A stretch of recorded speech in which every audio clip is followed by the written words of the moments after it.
Vamos abrir nossas Bíblias em Marcos capítulo 15 e vamos ler os versos de 22 a 32. E levaram Jesus para o Gólgota, que quer dizer lugar da caveira. Deram-lhe a beber vinho com mirra, ele, porém, não tomou. Então o crucificaram e repartiram entre si as vestes dele, lançando-lhe sorte, para ver o que levaria cada um. Era a hora terceira, quando o crucificaram. E por cima estava em epígrafe a sua acusação, o Rei dos Judeus. Com ele crucificaram 2 ladrões, um à sua direita e outro à sua esquerda. E cumpriu-se a escritura que diz: com malfeitores foi contado. Os que iam passando blasfemavam dele, meneando a cabeça e dizendo: Ah, tu que destróis o santuário e em 3 dias o reedificas, salva-te a ti mesmo, descendo da cruz. De igual modo, os principais sacerdotes com os escribas, escarnecendo entre si, diziam: salvou os outros, a si mesmo não pode salvar-se. Desça agora da cruz o Cristo, o Rei de Israel, para que vejamos e creiamos. Também os que com ele foram crucificados o insultavam. Vamos orar. Senhor, te somos tão agradecidos por podermos nos reunir esta noite. Muito obrigado. Tu és bondoso pastor. Nós realmente desejamos e apresentamos nossos corações para que tu possas falar conosco. Ó Senhor, revelar-se um pouco mais a nós. Dá-nos de comer por meio da tua palavra. Nutre a tua igreja, edifica a tua igreja, exorta a tua igreja, fortalece a tua igreja. Nós te pedimos que o Senhor estenda as tuas asas sobre nós. Proteja este ambiente, Senhor. Proteja nossas vidas, nos permita nos reunirmos com esta realidade escondidos em ti. Tu és nosso bendito esconderijo. E nós queremos nos abrigar e ouvir tua voz. Com os nossos corações abertos, sem reservas, Senhor. Sem nenhum impedimento. Por isso, toma tudo nesta noite. Nossas vidas que são tuas, tua palavra lida. E aplica, Senhor. E fala, Senhor, e revela, Senhor. Por teu bendito Espírito Santo, nós te pedimos isso. Em nome de Jesus. Amém. Irmãos, nós temos então chegado ao final desse bendito Evangelho de Marcos. E nós vimos então nas últimas quartas-feiras, vimos esses julgamentos pelos quais o Senhor passou. Primeiro, julgado pelas autoridades, pelos judeus, pelo sinédrio, pelos sacerdotes, e depois por Pilatos e pela autoridade política e por todos aqueles que acompanhavam aquele julgamento e que foram incitados, como nós já vimos, inflamados, escolherem então por Barrabás, clamando então para que o Senhor fosse crucificado.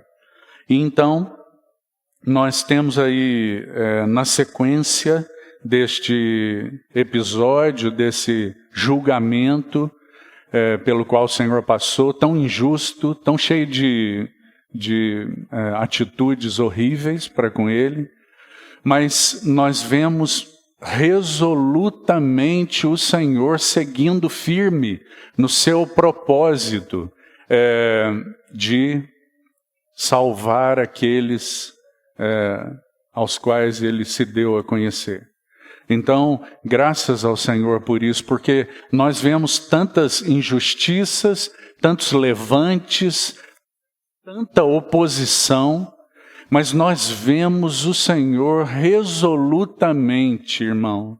E nós vemos o quanto custou para ele, como homem, o quanto custou para ele, pelo fato de, como filho eterno de Deus, ter se apresentado nos conselhos eternos para ser cordeiro, cordeiro que tira o pecado do mundo. Ele se apresentou assim, e então como homem, ele se apresenta como aquele cordeiro que seria levado ao matadouro. E então esses capítulos nos ajudam a ver o custo, o quão terrível foi para o Senhor, quão pesado foi para ele atravessar essa senda sozinho, mas resolutamente, vitoriosamente ele prossegue e se entrega então naquela cruz. E nós estamos vendo então esses capítulos. O meu encargo para essa noite, irmão, não é propriamente a crucificação em si, mas eu gostaria que nós olhássemos para uma expressão, uma frase do versículo 31 do texto que lemos. A última frase que diz assim: salvou os outros, a si mesmo salvar-se. E que então, nessa noite, essa frase fosse o foco do nosso tempo, e nós considerássemos algumas coisas. Certamente, um outro irmão irá compartilhar algo sobre a morte do Senhor, a crucificação propriamente. E todos os detalhes preciosos, como esse homem bradou, nós já estudamos aqueles brados, 7 brados do Senhor naquela cruz, durante o tempo em que esteve ali naquela cruz. Então, tão gloriosa esta hora, mas eu gostaria que nós olhássemos nessa noite para alguns aspectos aqui bastante aplicados que estão no meu coração, com a ótica dessa frase: salvou os outros, a si mesmo não pôde salvar-se. Essas palavras, elas foram ditas pelos sacerdotes, os principais, pelos escribas, e ela foi dita escarnecendo, zombando, de uma maneira ofensiva, que eles disseram isso ao Senhor. E, irmão, chama tanta nossa atenção nós olharmos para essa frase. Que frase impressionante que saiu da boca daqueles que tinham tanto ódio nos seus corações em relação ao Senhor. Eles queriam exterminar o Senhor. Eles, então, quando o Senhor é levantado naquela cruz, ele ouve daqueles sacerdotes, dos principais, uma frase desse calibre. Eu não sei se você já observou essa frase, se você já teve um tempo para meditar no que essas autoridades disseram, mas é realmente impressionante. A primeira parte é um fato inequívoco, inegável. Eles não puderam negar, e isso olhando, primeiro, talvez tenha sido essa a ótica deles, porque eles não enxergavam absolutamente nada a respeito do Senhor, eles enxergavam apenas aspectos naturais daquele homem, e eles então procuraram de todas as formas acabar com ele. Então, baseado no que eles enxergaram, a primeira parte da frase é: salvou os outros. Então, com toda aquela visão míope, sem enxergar nada muito além do literal, eles olharam para Jesus e eles não puderam negar que ele salvou os outros. Que coisa impressionante, irmão, porque eles tiveram que reconhecer que esse homem, mesmo que com um reconhecimento em aspectos literais ou naturais, conforme eles pudessem estar vendo, e esse é o primeiro plano que eu gostaria que você observasse, eles tiveram que reconhecer um fato inequívoco sobre esse homem. Ele salvou os outros. Quantos foram ajudados por esse homem? Quantos foram tocados por esse homem? Quantos foram cuidados por esse homem? Esses são todos sentidos dessa ampla palavra salvou. Quantos foram salvos de seus temores por esse homem? Quantos foram salvos de suas enfermidades por esse homem? Quantos foram salvos de suas prisões emocionais por esse homem?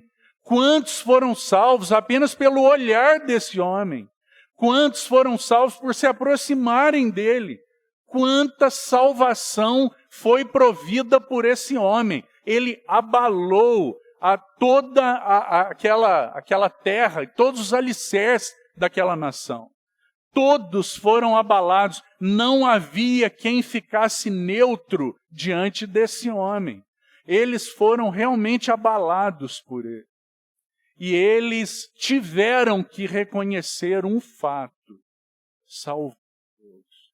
Mesmo que eles tenham olhado de uma maneira apenas literal, porque nós sabemos que o natural é apenas um aspecto do que foi provido por esse homem, da salvação que estava nos ombros desse homem. Nós sabemos, ela é muito mais ampla do que apenas enfermidades curadas. Mas ele tirou o pecado do mundo. Ele é o Salvador amplo, pleno dos corações. Nós sabemos disso, mas eles não sabiam. Mas eles tiveram que reconhecer: ele salvou os outros. Que fato maravilhoso, irmão. Que coisa maravilhosa o reconhecimento da boca dessas autoridades, de forma simples e singela, do que é o Evangelho. Um resumo tão maravilhoso do que é o Evangelho. O Evangelho é uma pessoa, e nessa pessoa reside o provimento de salvação que o Evangelho oferece, que esse homem, Deus homem, oferece mesmo. E isso foi reconhecido. De que maneira? Salvou os outros. A si mesmo não pôde salvar. Irmão, nós podemos parafrasear, nós podemos dizer essa frase de maneira diferente. Por exemplo, para salvar os outros, ele não salvou a si mesmo. Para que os outros fossem salvos, ele não salvou a si mesmo. Que maravilhoso resumo do Evangelho. Ou ele não pôde salvar os outros, ele não pôde salvar a si mesmo, porque estava determinado a salvar os outros. Isso, de certa forma, sem realidade, foi dito pelas autoridades a respeito do nosso Senhor Jesus. Eles tiveram que reconhecer. Irmão, primeiro, há um reconhecimento de um fato. Depois, há uma grande tolice no entendimento dele. Primeiro, há um reconhecimento de um fato eterno, sublime. Ele salvou os outros. Ele decidiu não salvar a si mesmo, para salvar os outros. E esse é o Evangelho puro e simples. O que é o Evangelho?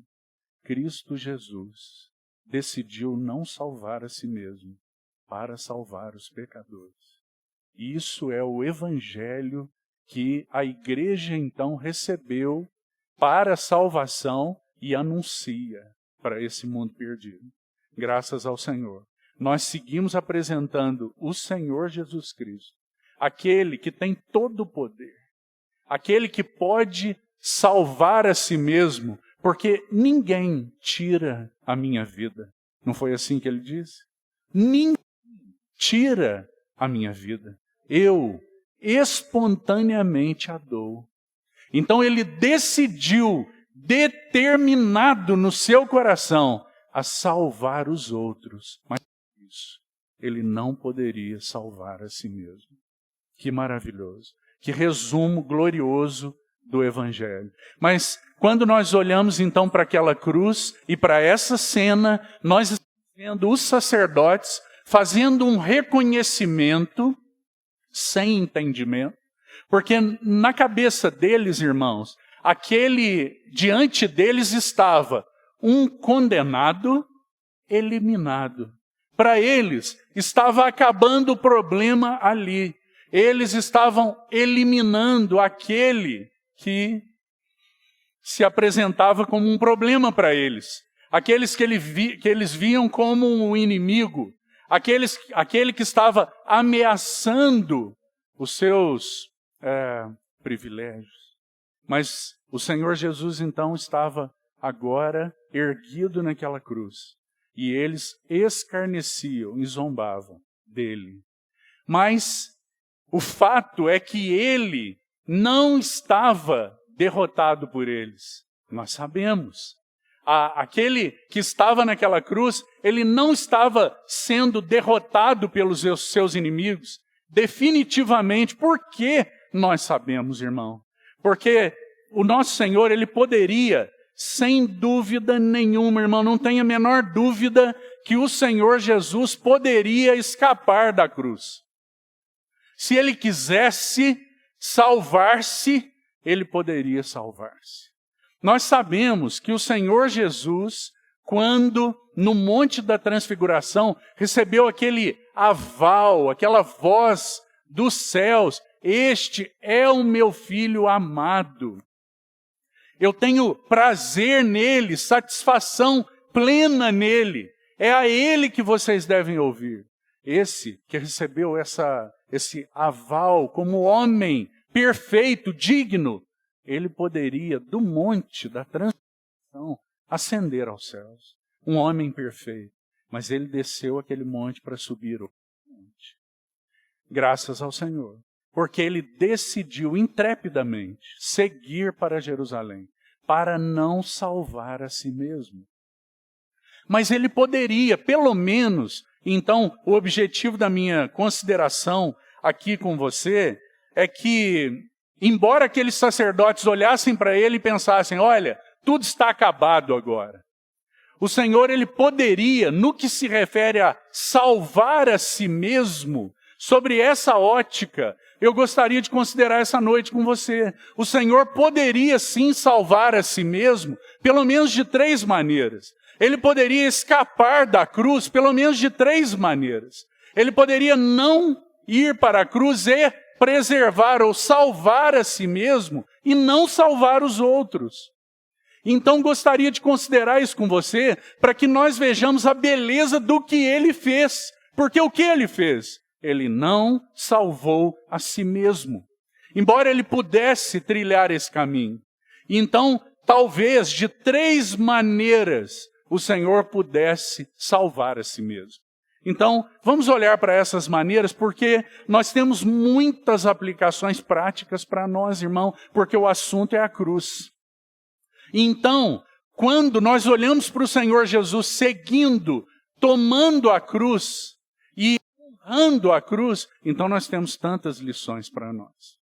Porque nós fomos chamados, cada um de nós, para seguirmos ao Senhor como discípulos dele, tomando cada um a sua cruz e o seguindo. Então há um desafio para nós de crescimento, de vida, na medida em que estamos dispostos a andar por esse caminho que ele andou. E então, o Senhor poderia, 3 maneiras, como te sugeri. E então nós vamos apenas olhar para essas 3 maneiras nessa noite. Primeiro, o Senhor Jesus, ele poderia, e nesse olhar, irmão, deixe-me destacar mais uma nota. Quando olhamos para esses aspectos que o Senhor poderia tomar dignamente, lembre-se, nós não estamos aqui apontando ou considerando aspectos que o Senhor poderia fazer escapando da cruz de forma indigna, mas que ele poderia tomar dignamente. Quando nós olhamos para isso, nós vemos 3 coisas. Nós vemos o caráter do Senhor. Que homem é esse, irmão? Que caráter tem esse homem? Que homem singular é esse? Então nós vemos o caráter do Senhor. Mais do que isso, nós vemos o caráter do reino dele. Nós vemos que o seu reino tem um caráter que é semelhante ao caráter do rei. Mas também nós vemos tantas aplicações relacionadas a nós, quando olhamos para essas atitudes do Senhor. Então, vamos lá. Primeira maneira aí que eu queria te sugerir. Primeiro vou só citar as 3, e então depois entramos nelas propriamente. Primeiro, ele poderia ter escapado da cruz por meio da diplomacia, irmão. O Senhor poderia ter escapado da cruz por meio da diplomacia, de um acordo político. Ele poderia escapar da cruz por um acordo político, por diplomacia. Por que ele não fez isso? Porque ele tem, ele teve, e ele sempre terá um compromisso com a verdade. O Senhor poderia escapar da cruz pela diplomacia, mas ele não fez, porque ele tem um compromisso perpétuo com a verdade. E a diplomacia nem sempre tem um compromisso com a verdade. O Senhor poderia, primeira maneira. Segunda maneira que ele poderia escapar da cruz. E essa palavra, ela é bem adequada para quando nós formos fazer aplicações relacionadas a nós, irmão. Porque nós temos sido chamados a tomar a cruz. Mas que o Senhor fale aos nossos corações a respeito de todas as maneiras que nós tomamos e que Ele recusou, mas nós muitas vezes tomamos para escapar da cruz. Então, segunda maneira, ele poderia ter escapado da cruz apelando ao povo. Ele poderia ter escapado da cruz se dirigindo e fazendo um apelo ao povo. Segunda maneira. Mas por que ele não fez isso? Porque o Senhor não apelou ao povo. Ele poderia ter levantado a voz ali e falado diretamente ao povo. Por que o Senhor não apelou ao povo? E então incitou o povo, que foi levado e incitado por outros, porque o Senhor abriu mão dessa atitude. O Senhor não procurou mover a multidão. O Senhor se calou. Então, por que ele não fez isso? Ele não fez porque ele tinha um compromisso de se manter separado da multidão, da aclamação da multidão, para redimir o povo. Ele tinha um compromisso com a redenção. Ele tinha um compromisso de salvar muitos daqueles que inclusive estavam ali gritando, crucifica-o. Terceira maneira, ele poderia ter escapado por meio do poder divino sendo manifestado em ira. Ele poderia ter escapado da cruz se tão somente por um olhar o poder de Deus, o poder divino, exterminasse aqueles que o estavam tratando daquela maneira. Mas por que ele não fez? Porque ele tem um compromisso com o amor e a misericórdia de Deus por aqueles a quem ele veio salvar. Graças ao Senhor. Ele poderia por 3 maneiras. Então, agora eu gostaria de entrar em aspectos bastante práticos sobre essas maneiras que podem nos ajudar aqui. Então, primeiro, ele poderia escapar pela diplomacia. Irmão, primeiro, o que é diplomacia? Eu acho que seria bom a gente pontuar algo aqui. O que é diplomacia? Vamos fazer uma definição básica para a gente entender o que estava acontecendo. A diplomacia seria a habilidade de pacificar a situação por meio de um acordo que acomode as partes. Isso é diplomacia.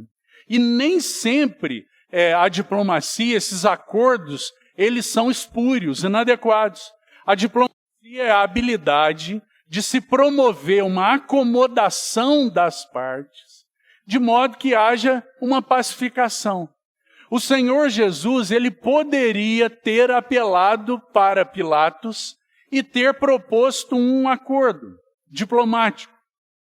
Ele poderia ter proposto um caminho diplomático, um acordo que pacificasse as coisas, que pudesse, haja vista Pilatos ser aquele que não via nele crime nenhum. Pilatos olhou para aquele homem, ele era o juiz, e ele não viu nele crime nenhum.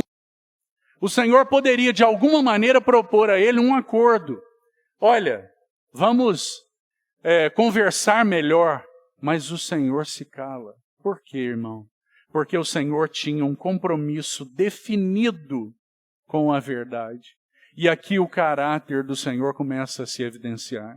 Porque o Senhor sempre atua e sempre se move baseado na verdade. O Senhor nunca trilhou um caminho de concessões.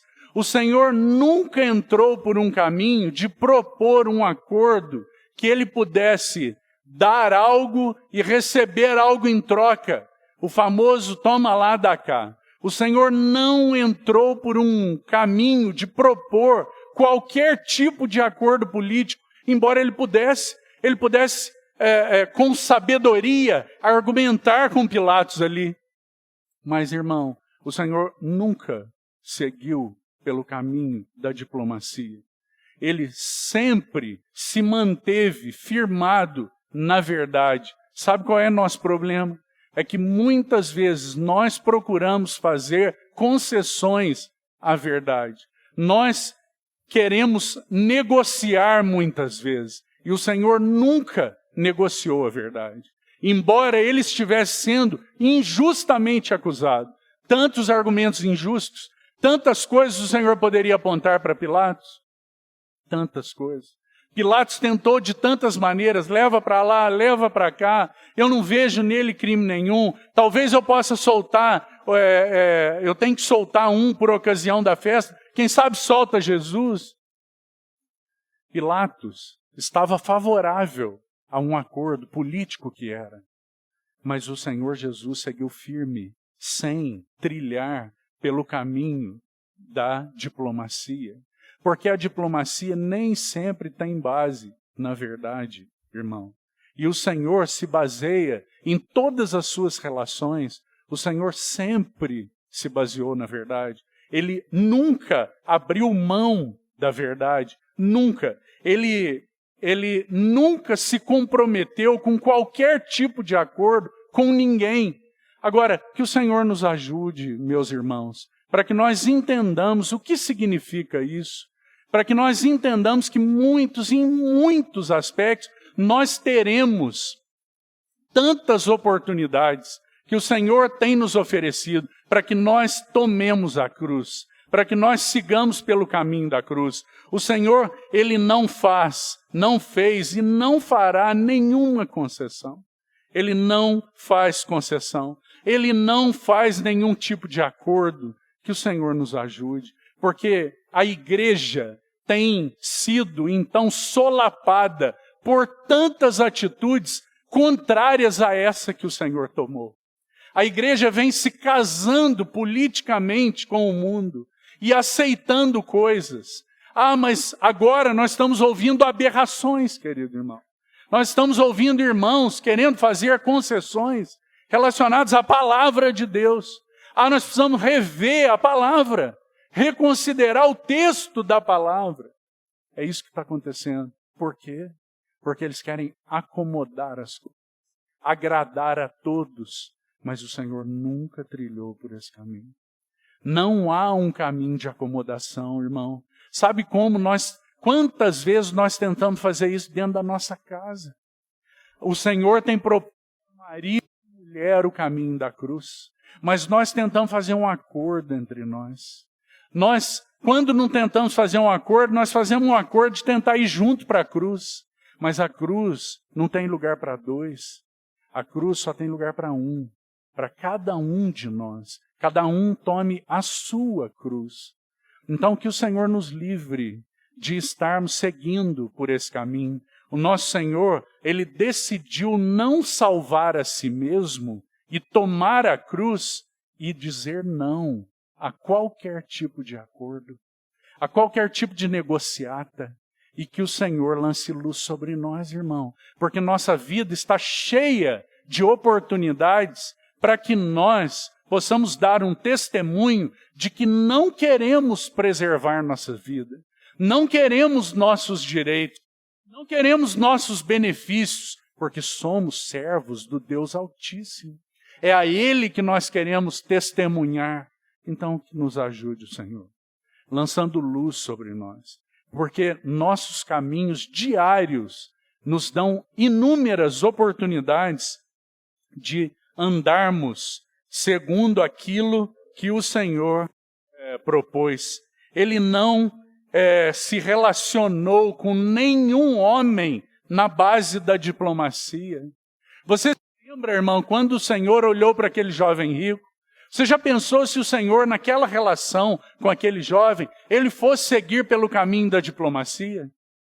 Ele ia dizer para o jovem, olha, tudo bem, você então observa todos os mandamentos, já está ótimo, segue com seus bens, mas segue junto comigo, nós vamos juntos, eu me beneficio dos seus bens, você se beneficia dos meus ensinamentos, e assim nós seguimos juntos, um bom acordo. Mas o Senhor sempre se relacionou com todas as pessoas na base da verdade. E Ele amorosamente não foi diplomático. Ele não fez nenhum tipo de acordo. Ele olhou para o jovem, amou o jovem e disse, uma coisa te falta. Vai, vende tudo que tens, dá aos pobres, depois vem e segue. Que o Senhor nos ajude, meus irmãos, para que nós sejamos instrumentos assim para o Senhor. Aqueles que aprendem a trilhar esse caminho, que não negociam a verdade. Nós estamos vivendo dias em que a verdade tem sido solapada, irmão. Solapada. Em que a igreja tem adentrado os ambientes da vida da igreja, propostas de acomodação em que a igreja cede e então a verdade é desqualificado. Que o Senhor nos ajude, lance luz sobre nós, para que nós sejamos um povo que não faz concessões. Que como o nosso Senhor, e veja, irmão, o Senhor Jesus não precisou levantar uma bandeira para não fazer concessões para Pilatos. Ele apenas não se dirigiu a Pilatos. Ele apenas não disse palavra nenhuma. O Senhor não precisou levantar uma bandeira. E veja, querido irmão, que essa é uma questão a questão da autoridade ali estava em pauta. Porque Pilatos estava exercendo autoridade sobre o Senhor Jesus, e o Senhor Jesus ensinando Pilatos que no reino dele, na vida dele, a autoridade é baseada na verdade e não na diplomacia. A ponto do Senhor olhar para Pilatos e dizer assim, mas depois que o discurso e que as falas de Pilatos avançam, o Senhor diz para Pilatos, você não teria nenhuma autoridade sobre mim se do céu não te fosse dado. Não é uma questão, a questão da autoridade, Pilatos, não depende de acordo político. Você não ocupa cargo de autoridade sobre mim porque Tibério César te deu o governo aqui da região. Nenhuma autoridade você teria sobre mim se do céu não te fosse dado. Como o Senhor compreendeu isso claramente e por isso não fez nenhuma concessão. Que o Senhor levante nesses dias um povo assim, irmão. Um povo semelhante a Ele no caráter. Que mesmo em face de uma negra e injusta situação, porque o Senhor estava padecendo um julgamento injusto, sendo cuspido, escarnecido, esbofeteado, mas Ele não abriu a sua boca. Ele não fez proposta nenhuma. Ele não chamou Pilatos no canto e falou, olha, vamos acomodar as coisas. Que o Senhor nos ajude, meus irmãos. Porque que o Senhor nos ajude nos nossos relacionamentos com nossos filhos. Para que nós não tomemos o caminho da diplomacia. Quantos pais na vida da igreja têm tomado o caminho da diplomacia com seus filhos, acomodando as coisas para pacificar, é um toma lá, dá cá, você dá aquilo que você entende lá que vai fazer uma barganha com o filho, para que o filho possa responder aquilo que você quer. E isso não é autoridade, isso é diplomacia. E então assim, os filhos se afastam do Senhor. E eles deixam de perceber e de ver um testemunho do Senhor. E então eles deixam de desejar o caminho que você diz seguir. Que o Senhor nos ajude, para que nós não trilhemos esse caminho. Que o Senhor nos ajude nos nossos relacionamentos, para nós sermos amorosamente verdadeiros e não diplomáticos. Porque a comunhão baseada na diplomacia, ela facilmente pode pender para a falsidade. Que o Senhor nos ajude também nisso. Para que nós sejamos verdadeiros, amorosamente verdadeiros. O apóstolo Paulo entendia tão bem disso, que orientava tão praticamente as assembleias. Cada um fale a verdade com o seu próximo. Lembra? Por que Paulo dizia isso? Olha, meus irmãos, sigamos a verdade em amor, porque assim nós crescemos em tudo. Do contrário, não tem crescimento. Se nós formos diplomáticos, panos quentes, passamos a mão na cabeça, irmão, ser verdadeiro é tão diferente de ser maledicente. Os irmãos sabem que nós tomemos cuidado diante do Senhor, porque o que o Senhor nos tem chamado ao caminho da verdade, a base da verdade, sem acordos de nenhuma maneira. Não em sermos implacáveis, maledicentes, expondo as falhas uns dos outros. Não. Sermos amorosamente verdadeiros. E se necessário for, instrumentos de Deus para cobrirmos a nudez uns dos outros. Que o Senhor nos ajude. Para sermos instrumentos da verdade. Para que, na verdade, nossas vidas sejam cobertas, protegidas. Não na diplomacia, não nas concessões. Onde nós estaríamos, para onde nós iríamos como povo de Deus, se nós fôssemos governados pela diplomacia e não pela palavra da verdade, na pessoa bendita do Espírito Santo, nos trazendo o encabeçamento de Cristo. Onde nós estaríamos como igreja, meus irmãos? Mas graças ao Senhor, porque pela sua bondade, Ele tem nos orientado tanto em dias que a igreja tem sido tentada a seguir pelo caminho da diplomacia. Que nós sejamos ajudados aqui, para que não haja na nossa experiência prática concessões. Porque o Senhor, Ele foi suficientemente forte. Pensa, Ele foi suficientemente forte para não tomar o caminho da diplomacia. Ele teve condições de ser tão forte e não tomar o caminho das concessões, dos acordos da diplomacia. Que o Senhor fale aos nossos corações a respeito disso. O segundo aspecto que eu gostaria de destacar para você, então, primeiro, o caminho da diplomacia. Que o Senhor fale aos nossos corações e nos ensine a necessidade de um compromisso com a verdade. Porque é isso que o Senhor Jesus tinha. Ele não tinha compromisso com agradar ninguém.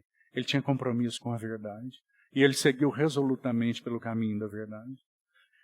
Segundo aspecto, ele poderia ter apelado ao povo, irmão, e ele poderia escapar por meio do apelo popular. Ele poderia, de alguma maneira, incitar o povo por argumentos ali. Usar argumentos, pedir a palavra, dirigir ao povo. Aquele mesmo povo que queria aclamá-lo rei, há poucos dias, estava gritando crucifica-o por influência dos sacerdotes. Os sacerdotes é que foram influenciar o povo para que gritassem crucifica. Os mesmos que estavam gritando Hosana poucos dias atrás. Então aquele povo era um povo tão volúvel, era um povo tão assim, tão passível de se trazer para o seu lado. Qualquer homem comum que estivesse na situação do Senhor e que tivesse a oportunidade de apelar para o povo, e diga-se de passagem, um povo que admirava ele, um povo que só tinha sido beneficiado por ele, um povo que só tinha sido abençoado por aquele homem. Qualquer homem comum, diferente do Senhor, que apelasse para aquele povo com bons argumentos, traria aquela turba para o seu lado. Ele tornaria aqueles que estavam ali um grupo de amigos que pudessem gritar ali perto. Mas por que o Senhor não fez isso? Ele poderia ter feito isso. E para que isso então fique claro para nós, o motivo dele não ter feito isso, porque ele decidiu não se... ele decidiu se separar daquela aclamação. Ele não se dirigiu em momento nenhum ao povo. Quantas vezes o Senhor... Não, irmão. Quantas vezes? Mas naquela hora do julgamento ele decidiu não se dirigir ao povo. Então, Isaías 42 tem alguns versos tão maravilhosos sobre esse assunto. Abra comigo, por favor.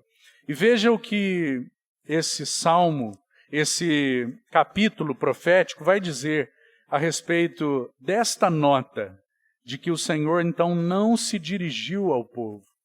Isaías 42 diz assim: Eis aqui o meu servo, a quem sustenho, o meu escolhido, em quem a minha alma se compraz. Pus sobre ele meu espírito, e ele promulgará o direito para os gentios. Agora veja, irmão, não clamará, nem gritará, nem fará ouvir a sua voz na praça. Não esmagará a cana quebrada, nem apagará a torcida que fumega. Em verdade, promulgará o direito.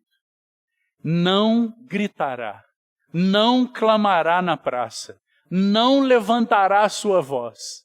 Que impressionante! Ele fez opção.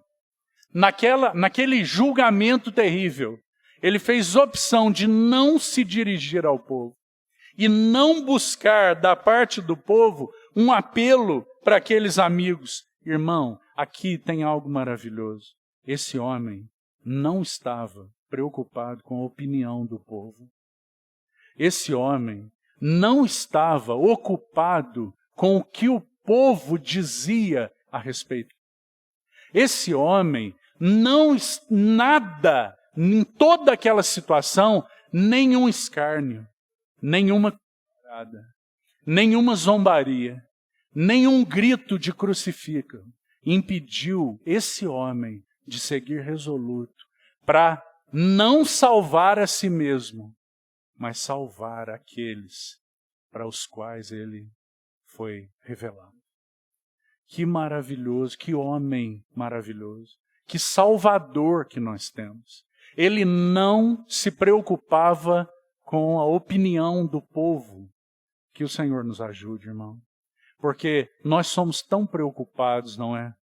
Que o Senhor nos ajude, porque nós temos tantas oportunidades de tomar a cruz, mas nós somos tão preocupados com a opinião dos outros.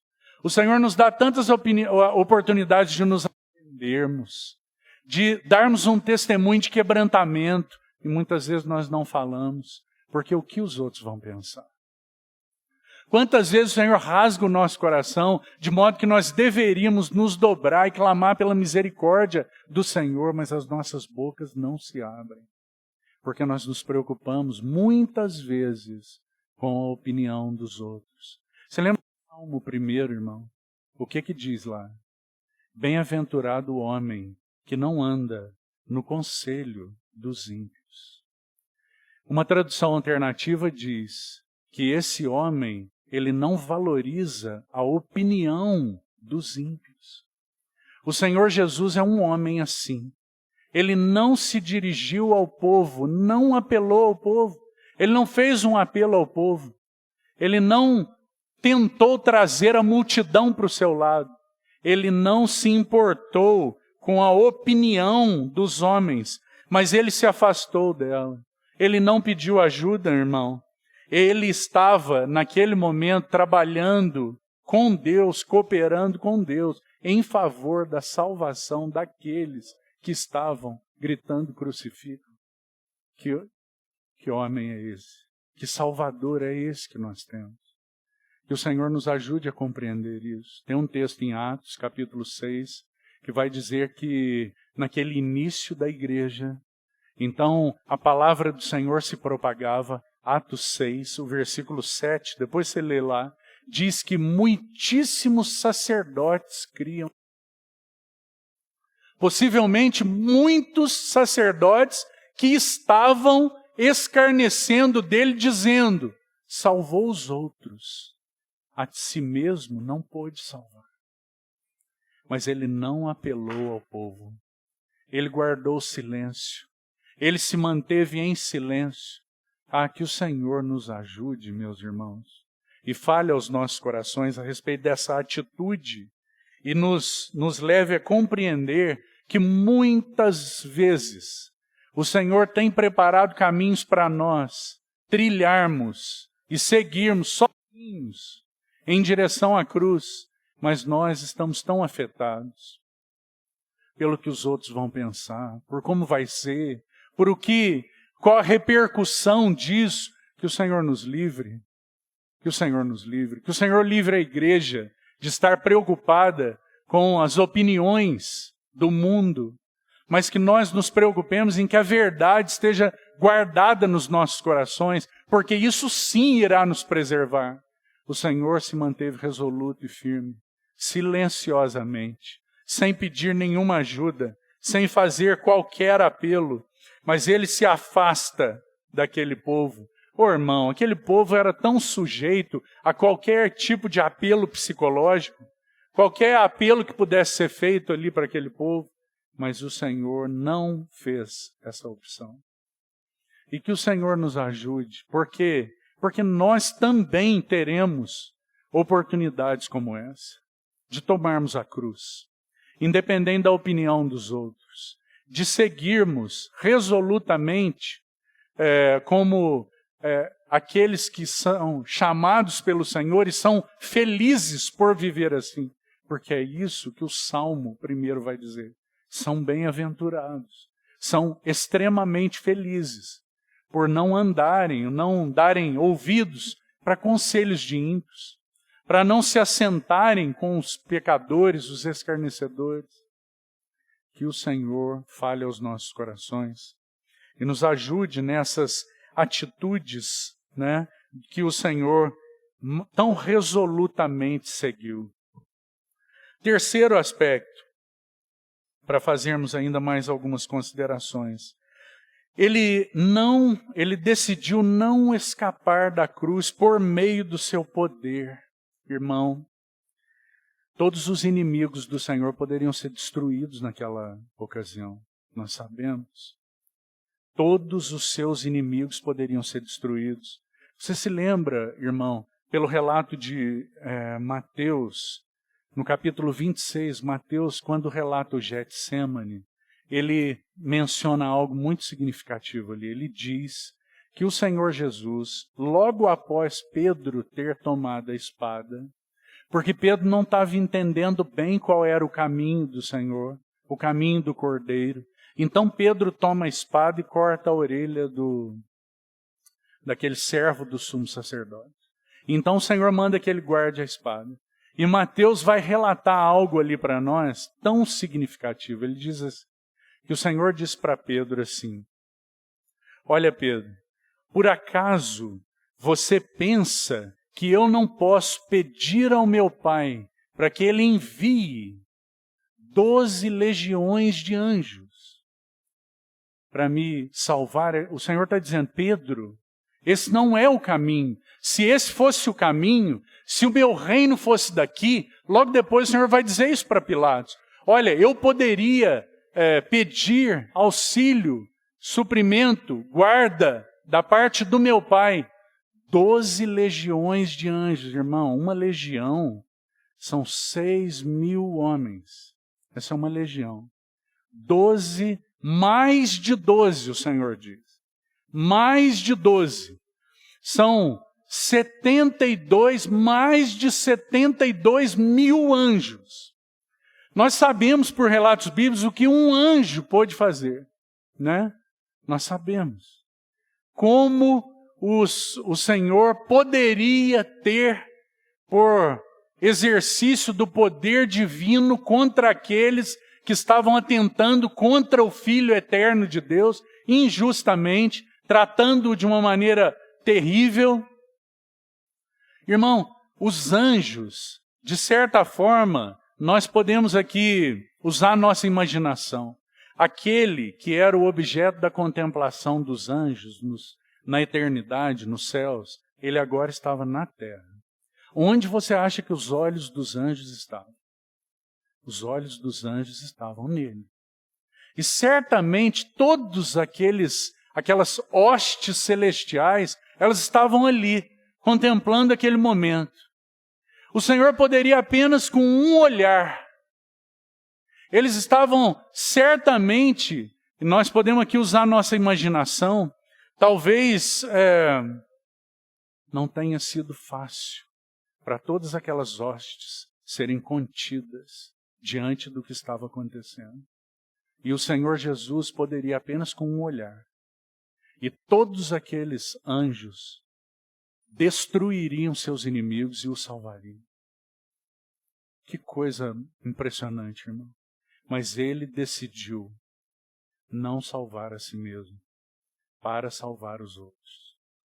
Ele decidiu não seguir pelo caminho dos acordos.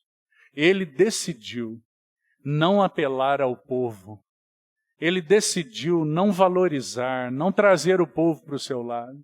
Ele decidiu que não levantaria sua voz na praça. Ele não gritaria, não aclamaria o povo. Mas ele decidiu não salvar a si mesmo, para que eu e você, nós pudéssemos ser salvos. E então, ele poderia, nós sabemos que ele poderia ter salvado a si mesmo, mas ele foi forte o bastante para decidir morrer, irmão. Ele foi forte o bastante para decidir morrer. Você sabe que os discípulos não compreenderam isso. Os discípulos, numa ocasião em que o Senhor Jesus manifestou, Lucas vai registrar isso no capítulo 9 de Lucas, no final do capítulo 9, o Senhor Jesus manifesta então aquela intrépida resolução de ir para Jerusalém. Quando eles estão a caminho, eles passam por uma aldeia de samaritanos. E ele queria pernoitar ali, eles não o receberam. Então Tiago e João disseram algo para ele: Senhor, o Senhor quer que nós mandemos descer fogo do céu para acabar com esses samaritanos? Então o Senhor diz: vós não sabeis de que espírito sois, porque o Filho do Homem veio para salvar. Que maravilhoso, irmão. O que nós estamos vendo agora? Nós estamos vendo aquele todo-poderoso Deus. Aquele homem virtuoso, cheio de glória, aprovado por Deus. Ele está ali, o objeto da contemplação dos anjos. Aquele que decidiu na eternidade que assumiria a redenção. A salvação estava agora sobre os seus ombros. E ele decidiu não salvar a si mesmo, mas ele decidiu salvar os outros. Ele sabia que ele só poderia matar a morte por meio da morte. Então ele decidiu não salvar a si mesmo, mas ele foi até o fim. Ele sabia, irmão, ele tinha um propósito duplo ali naquela cruz. Por um lado, ele iria esmagar, ele iria definitivamente golpear o pecado. Esse é o primeiro aspecto do que estava acontecendo naquela cruz.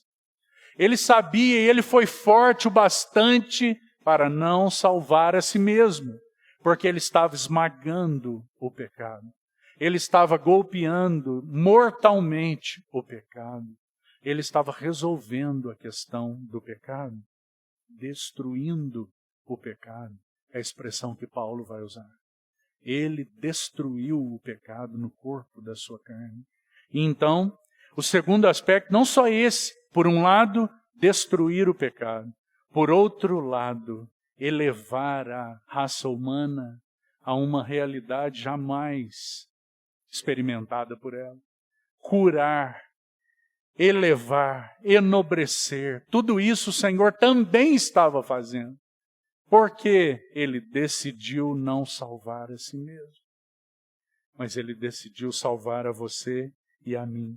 Agora, querido irmão, apenas uma última consideração e um texto. À medida em que nós estamos dispostos a não salvar a nós mesmos, nós estaremos prontos para sermos instrumentos do Senhor para salvarmos outros. Que o Senhor tenha caminho nas nossas vidas para que isso seja verdade a nosso respeito. Quantas vezes nós oramos ao Senhor dessa maneira e nesse espírito de Tiago e de João? Ó Senhor, exerce teu poder aqui e dissipa tudo, Senhor. Desbarata tudo.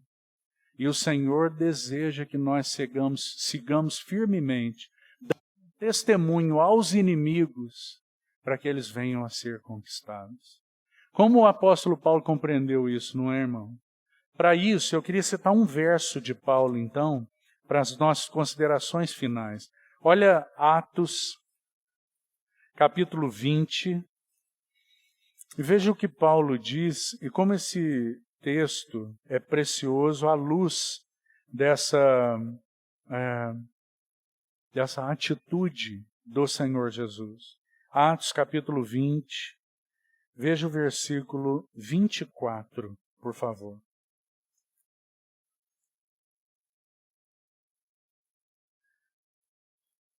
Vamos ler o verso 22, 23 também, mas nosso foco é o 24. E agora, constrangido em meu espírito, vou para Jerusalém. Paulo estava indo para Jerusalém. O Senhor Jesus estava em Jerusalém, sendo crucificado. Agora, constrangido em meu espírito, vou para Jerusalém, não sabendo o que ali me acontecerá. Senão que o Espírito Santo, de cidade em cidade, me assegura que me esperam cadeias e tribulações. Porém, em nada considero a vida preciosa para mim mesmo. Não é que Paulo não considerava a vida preciosa. Claro que considerava. Ele foi um servo do Senhor. Entregou sua vida para aquele propósito mais sublime e mais elevado, por o qual todos nós aqui também fomos chamados. Para entregarmos nossas vidas ao Senhor Jesus. Então não é que Paulo não considerava sua vida preciosa. Sua vida era tão preciosa que foi entregue, totalmente entregue, rendida. Não considero em nada a vida preciosa para mim mesmo. Para o Senhor, para os outros, Paulo foi um instrumento precioso. Mas para mim mesmo, em nada preciosa. Contanto que complete a minha carreira e o ministério que recebi do Senhor Jesus para testemunhar o evangelho da graça de Deus. Irmão, que verso para nos ajudar a entender o que significa salvou os outros, a si mesmo não pôde salvar. Salvou os outros porque decidiu não salvar a si mesmo. Que o Senhor nos ajude a compreender o quanto nós podemos ser instrumentos para a salvação de outros, na medida em que nós estivermos dispostos a não considerarmos a nossa vida em nada preciosa para nós mesmos. Agora, sabe qual é o problema, irmão? Sabe qual é o problema? É que a nossa vida é muito preciosa para nós mesmos. Nós somos amantes de nós mesmos. Nós amamos tanto a nós mesmos que nós não somos fortes o suficiente para nos oferecermos para morrer. Nós somos tão fortes e amamos tanto a nós mesmos que quando nós temos que tomar a cruz para testemunhar para as nossas esposas que tem alguém disposto a morrer para que possa ter vida no casamento, nós escapamos da cruz. Que o Senhor fale conosco, porque o Senhor trilhou esse caminho e tem nos ensinado esse caminho, o caminho de sermos úteis para salvar outros. Qual é o caminho? Esse é o caminho da cruz, irmão. Esse é o caminho do não pode salvar a si mesmo. Se nós queremos salvar a nós mesmos, se nosso objetivo de vida é preservar a nós mesmos, das melhores maneiras, é afagarmos nosso ego, é preservarmos todos os nossos deleites e prazeres, é vivermos para nós mesmos, regalados em tudo que o nosso dinheiro pode conquistar. Se esse é nosso estilo de vida, se é isso que nós queremos, então nós nunca seremos um instrumento para salvar outros. E isso será visto por você e por mim no ambiente mais íntimo no qual você está inserido. O primeiro lugar onde você vai ver isso acontecer, irmão, onde você vai ver se cumprir isso, que é um princípio indelével da vida cristã, o primeiro ambiente onde você vai ver o cumprimento ou o não cumprimento desse princípio é dentro da sua casa. Se nós estivermos dispostos a morrer, então nós poderemos salvar outros. Se nós não estivermos dispostos a morrer, não haverá. Que o Senhor fale muito mais aos nossos corações, porque são tantas as aplicações, são tantos os desafios, meu irmão, são tantos os desafios em que nós achamos que o melhor caminho é seguir pelo caminho do acordo. Então nós tentamos acordar as coisas para eu me sentir bem, para eu me sentir melhor, ser quebrado nisso ou naquilo, ter o meu temperamento transformado. Não, vamos fazer um acordo. Então nós renovamos os votos, né? Dizemos que tudo vai dar certo. Nem nós mesmos acreditamos muitas vezes, mas tentamos propor esse caminho do acordo e as coisas dão errado. Por quê? Porque a nossa vida não frutifica na base do acordo e da diplomacia. A nossa vida frutifica na base da verdade, irmão.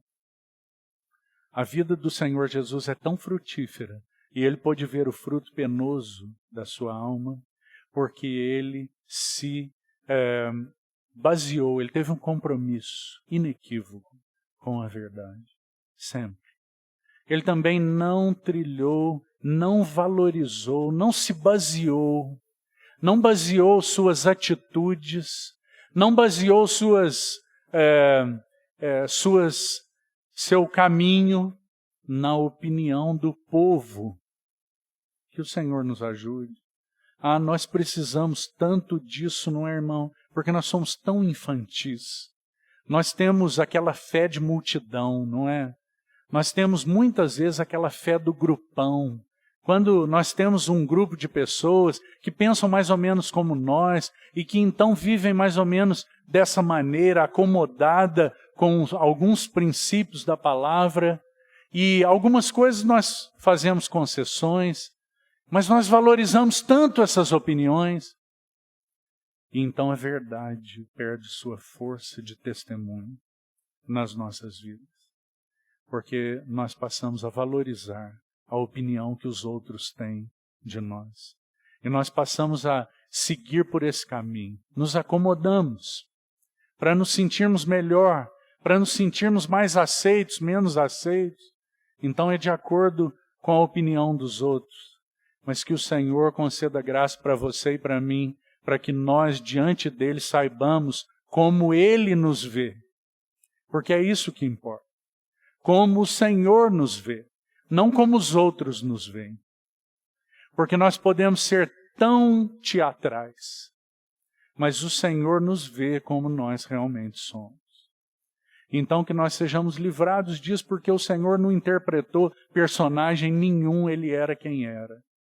Ele não pediu ajuda para ninguém do povo. Ele não tentou manipular as massas. Ele não tentou se portar e usar de argumentos que pudessem fazer com que as pessoas gostassem mais ou menos dele.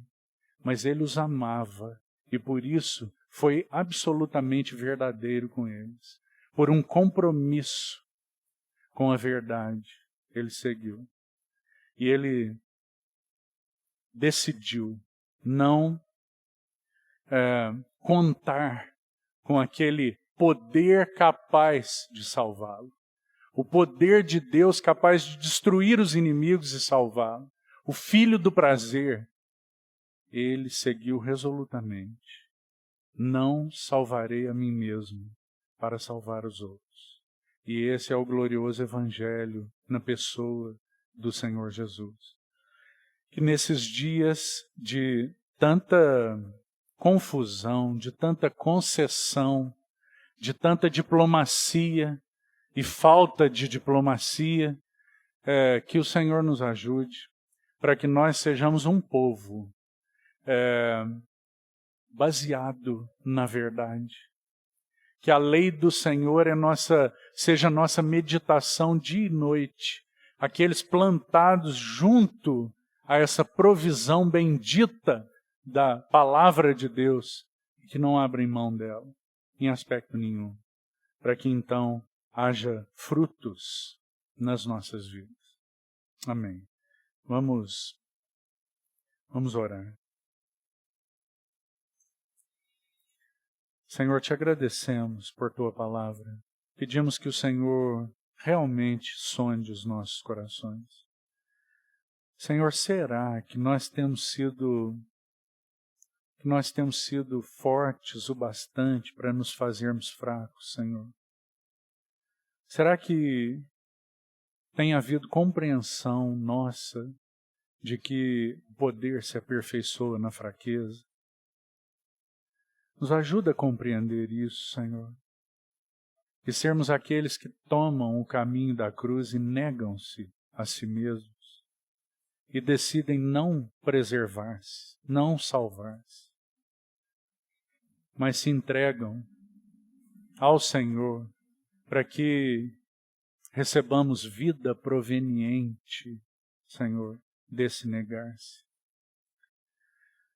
Fala conosco, usa a tua palavra falada, usa a tua palavra lida, aplica aos nossos corações esses textos tão maravilhosos. Não permita que tua palavra seja roubada, Senhor. Tem misericórdia de todos nós aqui, para que aquilo que é teu seja guardado e aplicado aos nossos corações. Assim nós oramos com confiança, em nome de Jesus. Amém.